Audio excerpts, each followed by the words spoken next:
Hey there, Garrett here from Jonard Tools. Welcome back to our channel. Today I'm going to show you a step-by-step process on how to install a flush mount TV kit while also tucking the wires behind so you get rid of all of that clutter down below. And I'm also going to be installing a power outlet over here so that everything is a nice and clean finish. Let me show you how.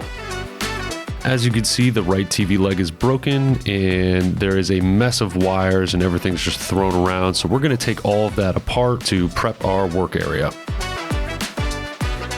There's the broken leg again. To make this process easier, I'm going to lay out all of the hardware and accessories that were included with the TV wall mount. In the first step, we're just going to remove the legs from the bottom of the TV.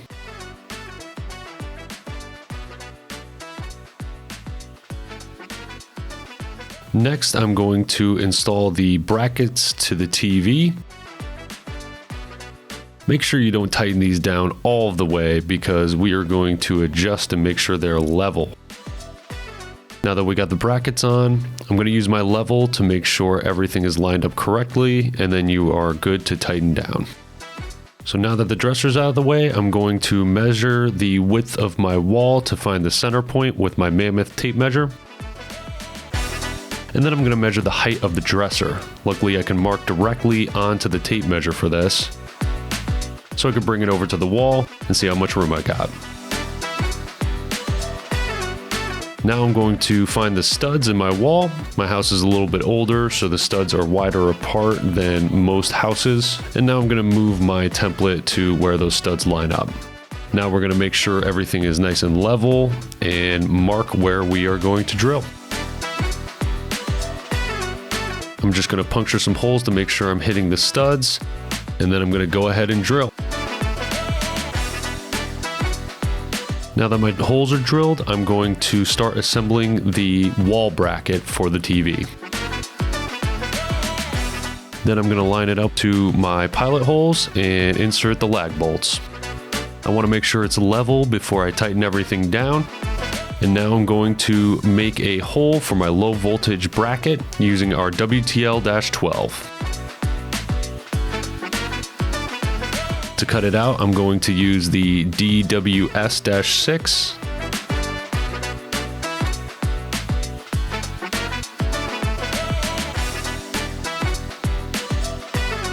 Next, I'm going to install the low voltage bracket using my SD61. Once the bracket is installed above, we are going to repeat the same steps below, making sure both openings are aligned so that we can feed the cables through properly.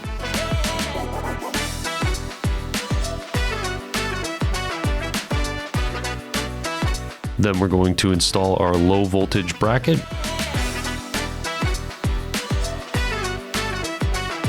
So now I'm plugging in the CBF-100 transmitter to the existing outlet on the other side of the TV wall. Then I'm going to grab my CBF-100 receiver to scan for the breaker I should turn off. This tool is great because it takes a lot of the guesswork out of finding any outlets in your house. Once I confirm there's no power going to the outlet, I'm ready to start disassembling the wall plate and removing the outlet.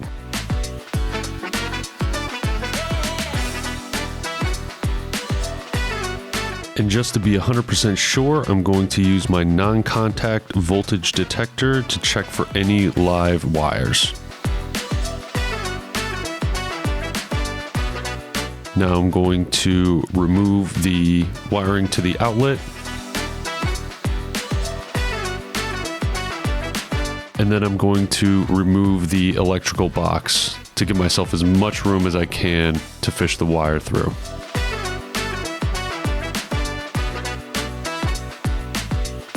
Now I'm going to measure the location of this outlet to make sure I don't install my new outlet on the other side of the wall in the exact same location.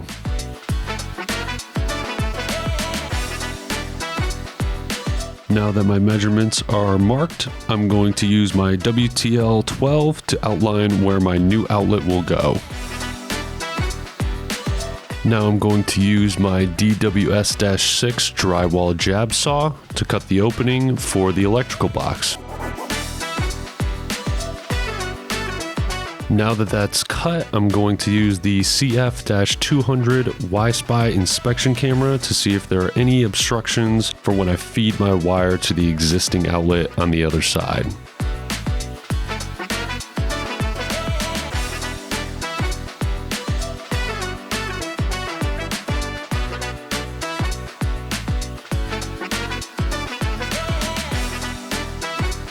And here you can see exactly what I'm seeing on my phone. And there's the outlet from the other side, so I know I am ready to go and install that new electrical box.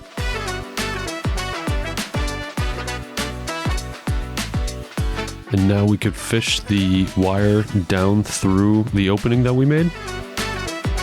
And on the other side, we can pull it through and start prepping our wires to connect to the outlet.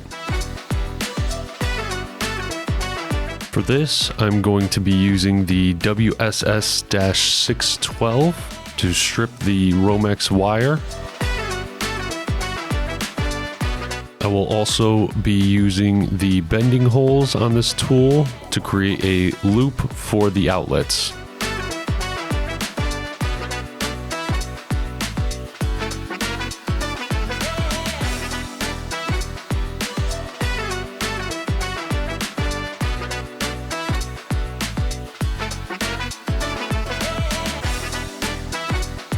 Once the wire is all prepared, we can reattach everything back to the outlet. Black wires to the hot, white to the white, and the ground to the twisted wire nut. Once that's complete, we can tuck it inside the electrical box and then reinstall our outlet.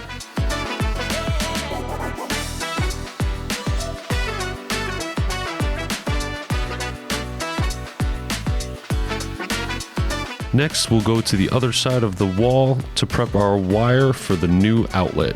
I'm going to use the UKN-3 to split the outer jacket.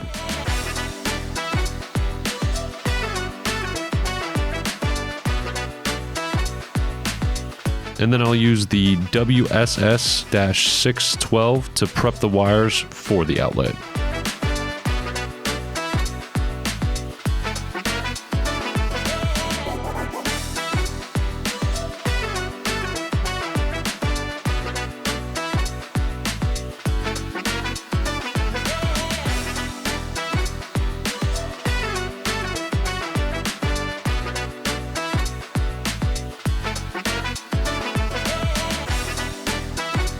And now we are ready to screw in our new outlet and faceplate.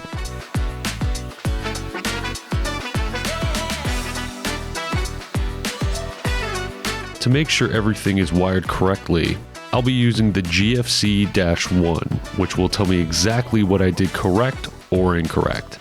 I also had the GFCI tester from the CBF-100 plugged in on the other side to make sure everything was good.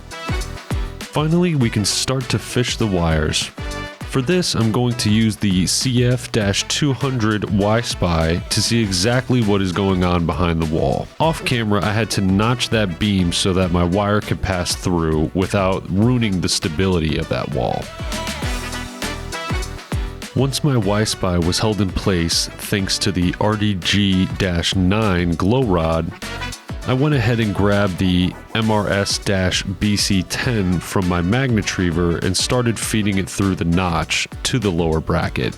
Once I pulled that through, I simply used some electrical tape to attach the HDMI cable to the ball chain.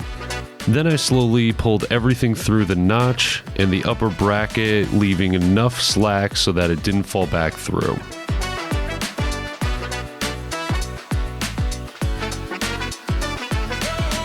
Then I went and did the same thing, but this time for the power cable.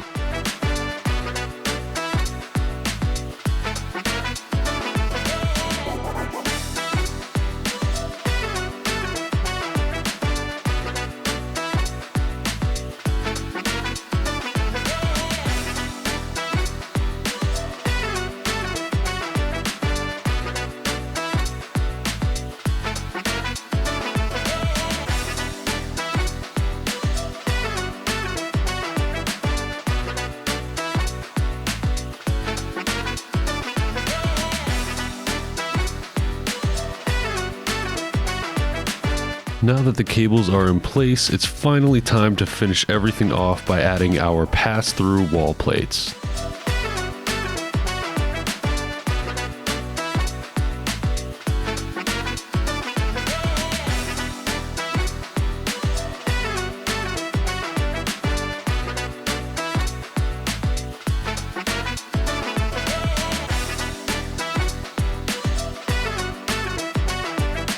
And now it's time to attach our TV to the wall bracket. I recommend doing this with another helper, but since my TV is relatively small and light, I can just attach it myself. Once secured, I'm going to plug my cables back in and test everything to make sure there's no issues. Now that everything is working properly, I'm going to check to make sure everything is level and make adjustments if needed. And there you have it, a TV successfully mounted to the wall with the cables hidden from sight and a new outlet to plug everything into. I still have some finishing touches cleaning up the wall, but hopefully this video was helpful for you in your project. If you have any thoughts or suggestions for what I should do next, leave a comment below. Be sure to like and subscribe for more content, and as always, thanks for watching.